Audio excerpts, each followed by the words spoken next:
Oh, so sweet. Thank you, Jay. Thank you, Bob. It's always a special gift to have you with us, Jay. I almost just went right out there and forgot where it was. We got things to do here, don't we?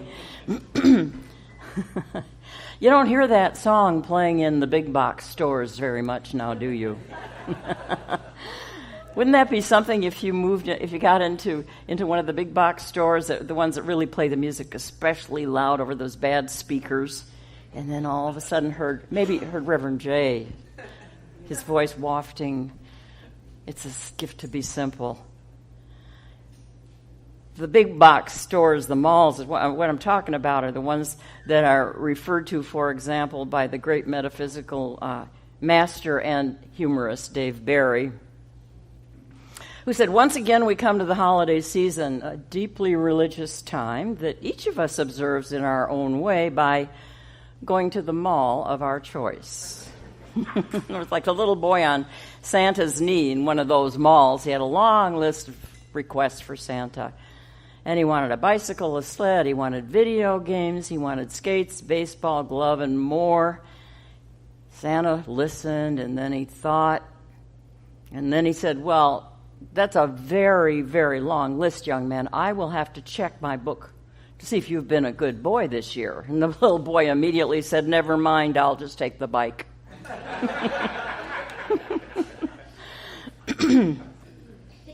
Simple gifts.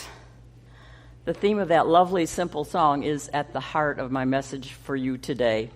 It's a great reminder for me, too. You know, our theme for the month is peace.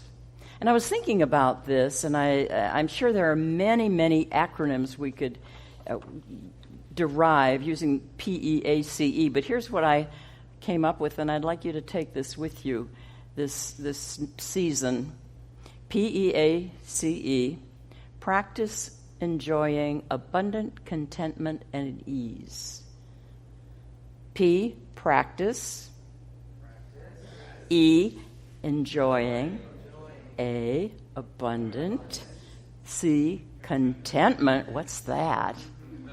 And peace. Once together, let's try it again. Practice enjoying abundant contentment and peace. Oh, wow, wouldn't that be novel? Contentment and peace and ease. So anyway, that's kind of the container for all of this, because today I'm talking about your holiday thrival kit, not your survival kit, because a lot of times we actually go into the holidays thinking, I need a survival kit. But this is about your thrival, actually thrival. Now that's a new word. Your thrival guide. And it's framed in the idea of peace, of simplicity. So I'll give you some ideas on this. 'Tis the season. 'Tis the season. It's a season of lots of wonderful and joyful and even magical experiences and traditions, but also far too often 'tis the season of stress and expectations and disappointments. And we find very often that there's a frustrating, if not a downright disappointing, painful contrast between the Hallmark card, the Norman Rockwell painting image of the holidays and what actually happens for us. And furthermore, at times like this, it seems like the holidays take on a life of their own. You know, we kind of put it out there outside of us. Well, you know, it's the holidays, like it's something detached from us, as though it's an entity completely outside of ourselves. And it's a universal groupthink agreement, isn't it? Pretty much. I mean, we get that reinforced by commercials, by the media, by our friends, the stores, everything. It's the holidays, and they've just got this life of their own. And of course, when we think of it that way, we can get pretty overwhelmed by the demands of the season if we feel like this is this great big entity outside of ourselves over which we have no control. It's kind of like somebody prayed in a fit of real frustration, "Forgive us our Christmases as we forgive those who Christmas against us." you ever secretly feel that way? Do you ever find yourself sometimes wondering what does it really all mean? And maybe cynically asking, 'tis the season for what? In the flurry and the pressure and the hoopla of the holidays, we can get so absorbed in how we're celebrating that we lose sight of what we're celebrating, what we are celebrating. And this brings to mind this story that I have shared with you on previous holidays, and I'm going to do it again because it illustrates, it's an example, literally, of what we often can figuratively experience. So Erwin and I had moved to Atlanta from Minneapolis, and we lived in Atlanta for 13 years before moving to Sarasota, and we had 13 wonderful Christmases there. And those holiday celebrations consisted of a whole group of people, friends and family, who pretty much felt like family. It was a very unique, joyful collection of crazy people. We all just had the best time every holiday, and it was just like family. And so on this particular Christmas, we'd had, as usual, had a fabulous dinner, and then we gathered around this lavishly decorated tree, and we were talking, and we were laughing, and we were feeling all the love and the warmth and fun, and it was time to open our gifts. And some of us were, of course, in two groups, right? The ones that rip them open like kids. I was in that group. And then there were the others who did it like grown-ups, carefully unwrapped and folded and like that. But we all got our gifts, and we were opening them, and suddenly one of the guests exclaimed, "How nice, an empty box." And I couldn't see her across the room. It was a big living room and a lot of us there. But she always was kidding around, and so I thought, oh, sure, she's making a joke. And I was tickled, and I was laughing. I said, oh, sure, yeah, empty box. But she was insistent. Well, it turns out what had been wrapped elegantly did indeed turn out to be an empty box.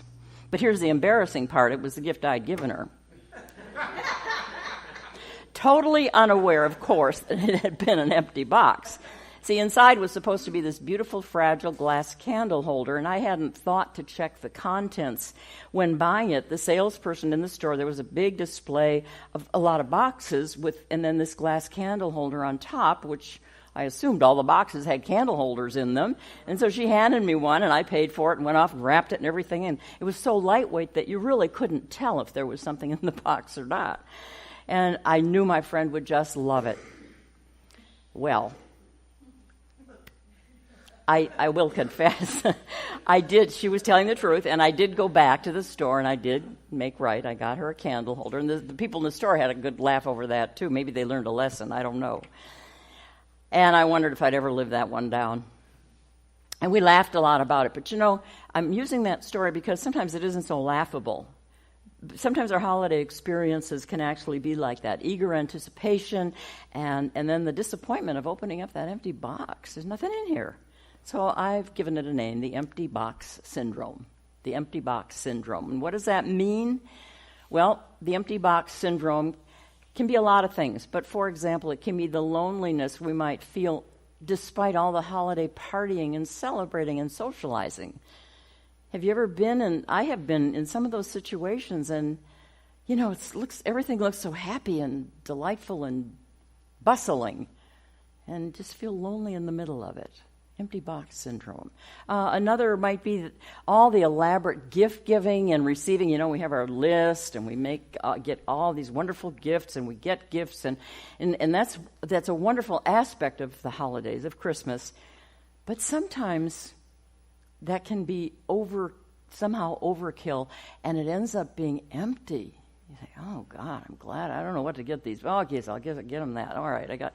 And it can even be a little tinged with resentment. I have to give them a gift because they're family, something like that.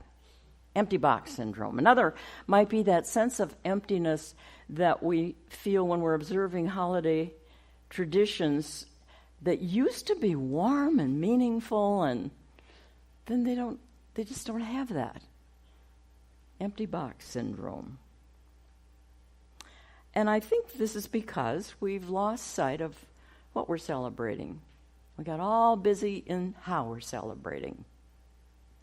What are we celebrating? Well, there's a bumper sticker that comes out around Christmas time, and it says, Jesus is the reason for the season.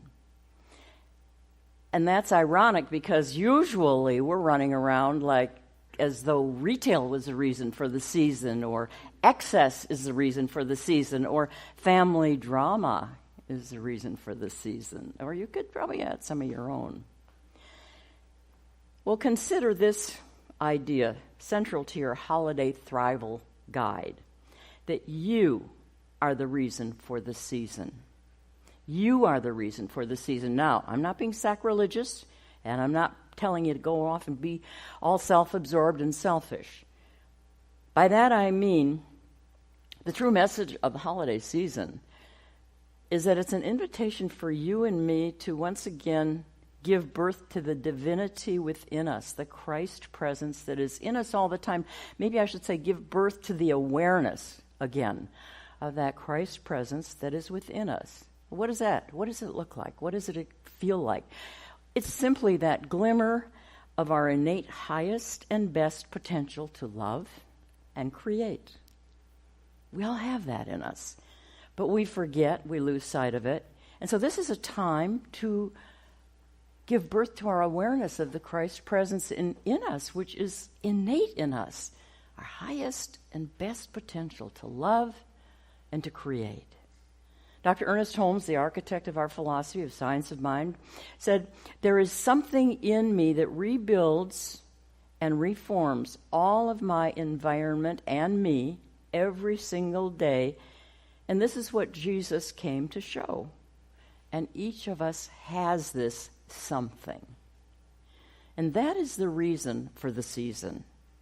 And all the rest of the holiday trappings are, well, they're optional." A few years ago, I came across a great book. I love the title, Unplugging the Holiday Machine. Unplugging the Holiday Machine. I mean, sometimes you just want to pull that plug. Well, in it, it had some hints for a stressful Christmas. For example, number one, be sure to give a gift to everyone you expect to get a gift from. Number two, the amount of money you spend on each gift is a gauge of how much you care about the recipient, and vice versa.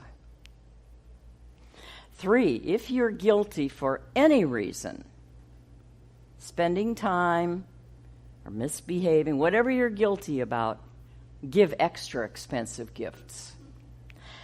And number 4, whenever the above rules cause you any difficulty, remedy the situation by buying more gifts. Talk about hints for a really stressful Christmas. Like in view of that, I got my perspective adjusted when I saw this little Dear Santa. I said, "Dear Santa, I've been good all year. Well, most of the time. Well, once in a while. Oh, never mind. I'll go buy my own stuff." Actually, there's another option. Obviously, you know that. There's another option for Christmas. You can unplug the holiday machine. You can move out of survival mode and create your own unique holiday experience filled with kindness, love, and peace. And then you find you thrive. So here's what I prescribe for you. Here are 5 suggestions. And they're all grounded in one truth that you hear here every single week in some way. They're grounded in choosing to see things differently through the lens of your inner Christ self, the Christ that is born in you. Choosing to see it differently. Remind yourself that each holiday experience has just the meaning that you give to it. It doesn't have an innate meaning that may be bestowed upon you or not. It's what you give to it, what you choose to perceive, what you choose to see in it.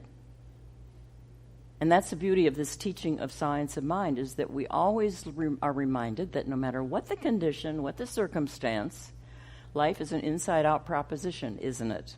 Life is an inside-out proposition. If we want to change anything, including our experience of the holidays, it starts within.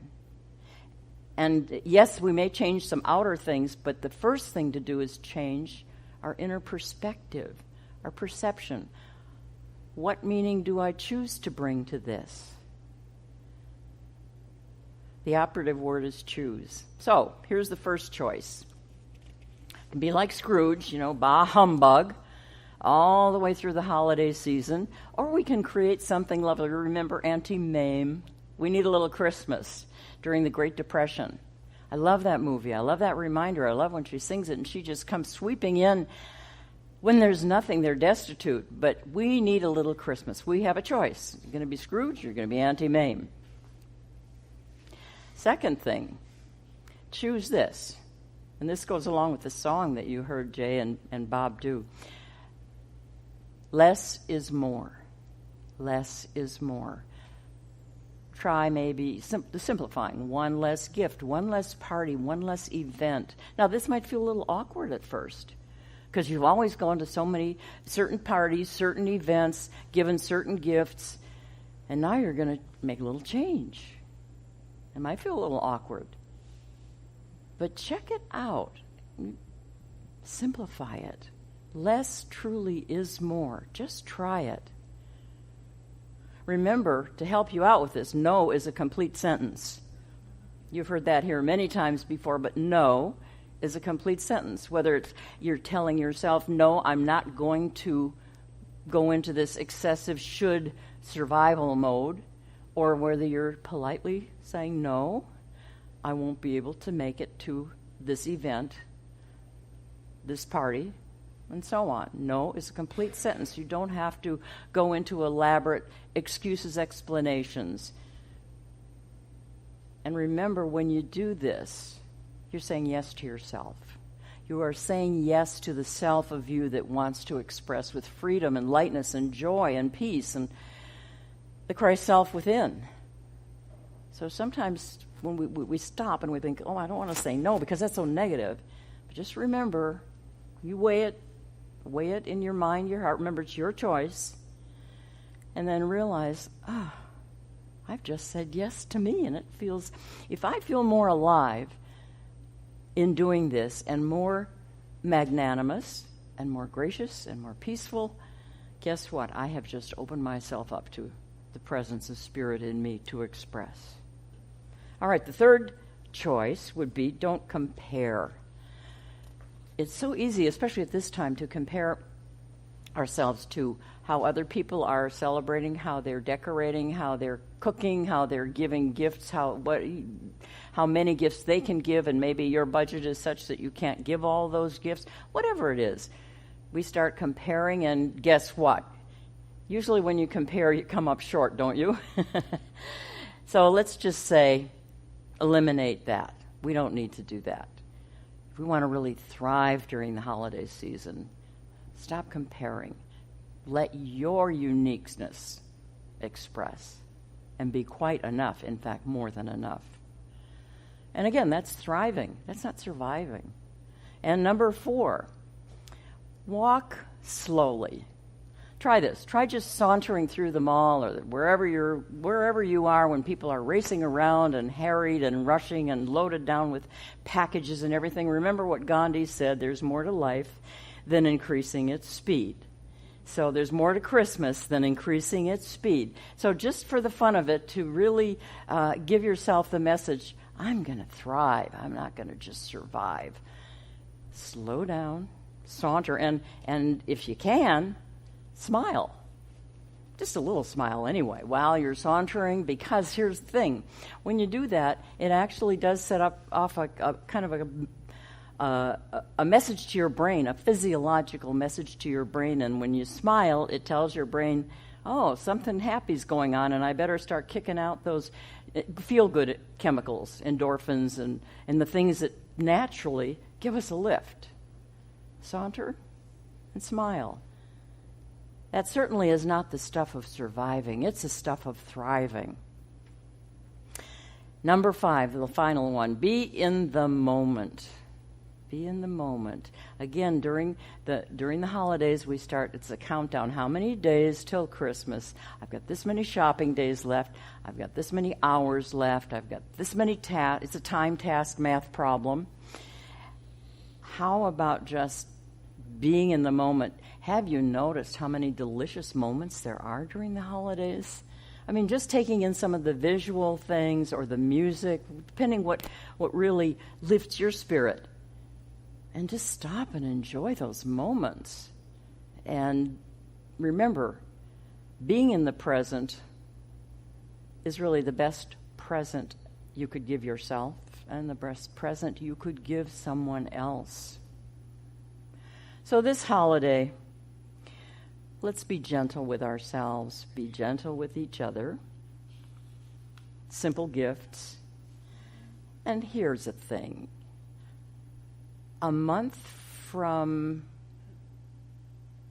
Less than a month from today, it's going to all be over. If nothing else lightens your load, remember that one. So today, join me in reminding ourselves of this truth. It's elegant and it's simple, that the only real obligation you have this season is to be true to that creative, loving impulse in you. As Emma Curtis Hopkins, a wonderful early New Thought teacher of teachers, said, God works through me to will and to do that which ought to be done by me. And knowing this truth, it's a great rest to think how many unnecessary things we have been doing that we are now relieved from doing. The Christ presence in me works through me to will and do that which ought to be done by me. She said, what a great rest to be able to let go of the burden of all those things we thought we had to do. In you is divine intelligence, infinite intelligence, the Christ presence that knows exactly how to celebrate authentically as you. And when you set that intention, the ideas will start to come. You may say, I don't know how. It's all right. Set the intention to move through this holiday being letting that Christ presence, that authentic, lovely, wonderful, joyful, creative, loving self of you make the moves. And you'll get the ideas. You'll be guided. You'll know. And it turns out this is not selfish at all. This is the most generous gift you can give, certainly to yourself, to everyone around you. And so this is how we can do more than survive the holidays. We can definitely thrive. I don't know. It's one of those things. Thrive. We can really thrive. All right, let's finish it up with peace again. Remember, it's practice enjoying abundant contentment and ease. All right, practice enjoying abundant contentment and ease. And so it is. All right, and we got a really highly spiritual holiday song coming up by Jay and Bob. Merry Christmas, everybody. See you next Sunday. Thank you.